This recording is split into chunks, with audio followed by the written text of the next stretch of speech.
Welcome to Hoyt's Bowhunting Whitetails. It's a beautiful morning here at the Dream Farm. Saturday morning, 28th of September. Our season opens on Tuesday, and there's supposed to be a nice little cool front coming. We're definitely going to get out there and hunt that. But as we get into the season, there's always that question of, do I have enough stands? Do I have enough spots set up? So in this episode, I want to talk about how many stands you need for a successful season. Hoyt's Bowhunting Whitetails is brought to you by Redneck Blinds, Code of Silence Apparel, Hunt Stand Pro Whitetail App, Whitetail Institute, Research Equals Results, B3 Releases, XO Broadheads, Exact Sights, and Hoyt. So the real challenge is making sure that you've got enough stands so that you can spread out your hunting pressure. So what is that number? I think you need 2 stands for every consecutive day of hunting, roughly. That's kind of a starting point. So let's say you're gonna hunt 3-day weekends. I think you need at least 6 stands set up and ready to go. That doesn't mean that all 6 stands need to be in the trees. That would be ideal. But you at least have to have 6 spots set up. So let's say you're going on a 9-day rut vacation. You probably need at least 15 spots that are, pretty well in mind. Boy, you can hear the duck hunters. Teal season must have opened this morning. I should be out there. I'm only a short distance from the Mississippi River here. When I was a boy, that was my thing. I was a duck hunter. I wasn't a deer hunter. That kind of came later. We didn't have deer when I was just a young man. But yeah, so anyway, got distracted there by the excitement of waterfowl hunting. So let's say that now you've got your number in mind. It's not so easy as just to get out there and start throwing stands in trees. I get that. So it takes a while to fine tune a hunting area. It's not a quick weekend type of a process. You can learn a lot by studying the aerial photos and the topo maps on the apps like the Hunt Stand that we've been using now. And so you don't have to go in cold, but you do have to have enough spots that you're not going to burn out the ones that you've got. Okay. Now, how do you distribute those stands? The temptation is always to put most of them for your prevailing winds. Throughout the Midwest, the prevailing winds tend to be southwesterly until you get into the later part of October. And then they switch over to westerly and a little bit more northwesterly as you get into late October and early November, generally speaking. You can tell exactly what your prevailing wind is by looking at the direction that the grass lays. So if you go into an area that's not protected from the wind, maybe somewhere along a ridgetop, for example, whatever direction the grass is laying, that's going to be a good predictor of the prevailing winds, because the grass gets trained, it gets blown in the direction that the wind is blowing. So if the grass is pointing northeast, then your prevailing wind is southwest. That's just a real quick indicator, but most guys that have hunted a lot, they have a pretty good feel for that. But if you don't, that little tip will help you determine what your prevailing winds are in that area. So I like to have half of my stands for the prevailing winds and half for the non-prevailing. I put my best stands, there goes some wood ducks. Boy, this is getting tough. I need to put this camera away and get my shotgun out. So if you think about what winds are going to be the primary ones when the hunting is the best, you're probably dealing with cold fronts. So a northwest, probably a straight west would come after the cold front goes through.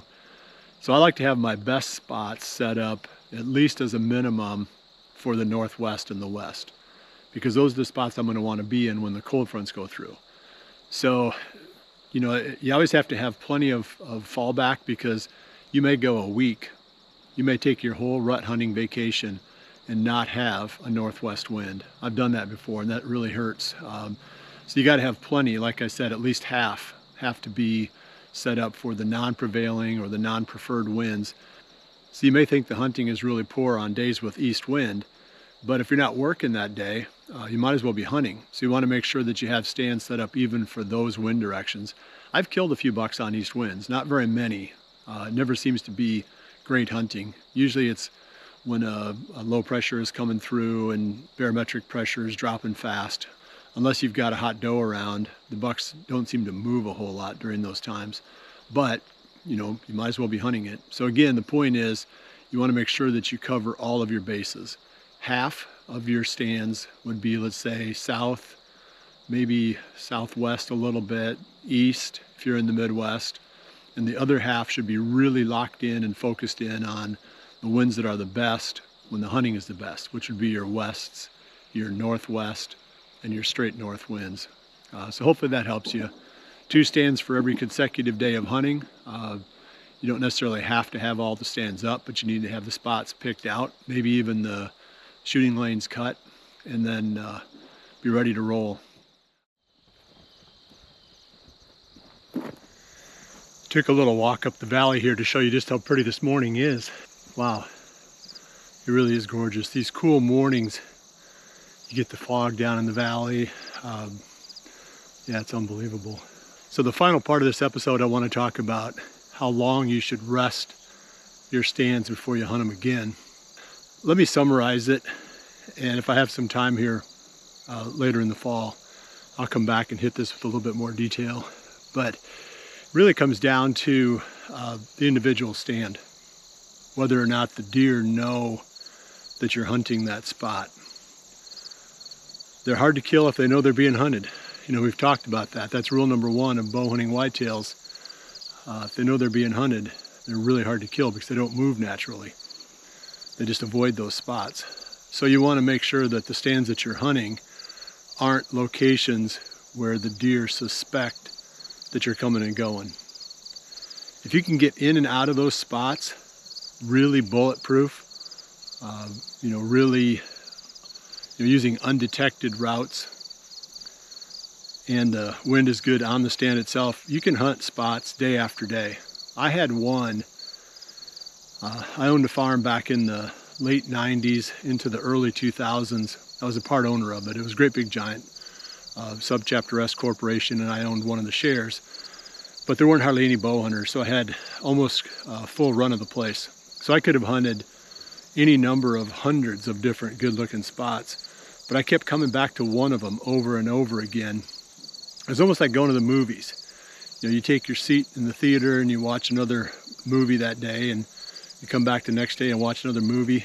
It was that awesome. I got to watch the season play out in front of me. As long as the wind was out of the west, the southwest, or the northwest, the deer didn't know I was coming and going, or at least they didn't pick up on it. I could come in the back door away from the direction where they fed, and I was hunting right on the downwind fringe of a bedding area, and I was using a ditch to sneak up to that stand location. So I had a lot of variables in my favor there. And every day I hunted it, I was seeing roughly the same number of deer. It wasn't like the action dropped off, but that was a perfect spot. I bet I hunted there 12 plus days in a row because we had a really strong run of westerly winds. So that's one extreme situation. Another one might be where you have to go through the area where the deer bed in order to get to a spot, or around the bedding area, or those kind of spots are so hard to hunt. Maybe you got to go through a feeding area in the morning to get into your morning setup.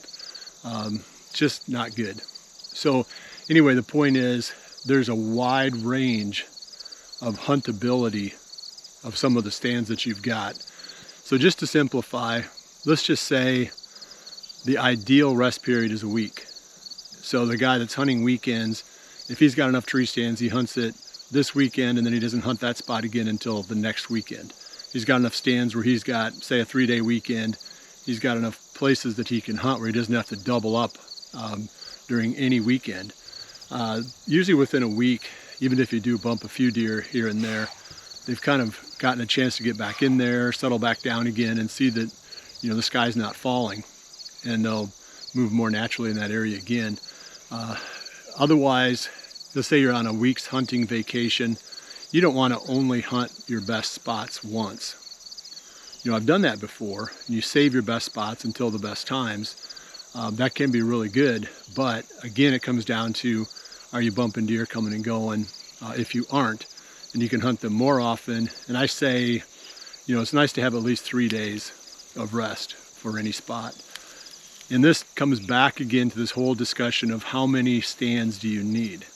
You need enough good stands so that you're not pressed, and you don't have to hunt you know, stands multiple days in a row, or, you know, hunt them too often without giving them the rest that they need. So hopefully this has been helpful. Like I said, I'll come back again and talk more about how long you should rest a stand, and really what makes a stand so good that you can hunt it day after day without the deer knowing.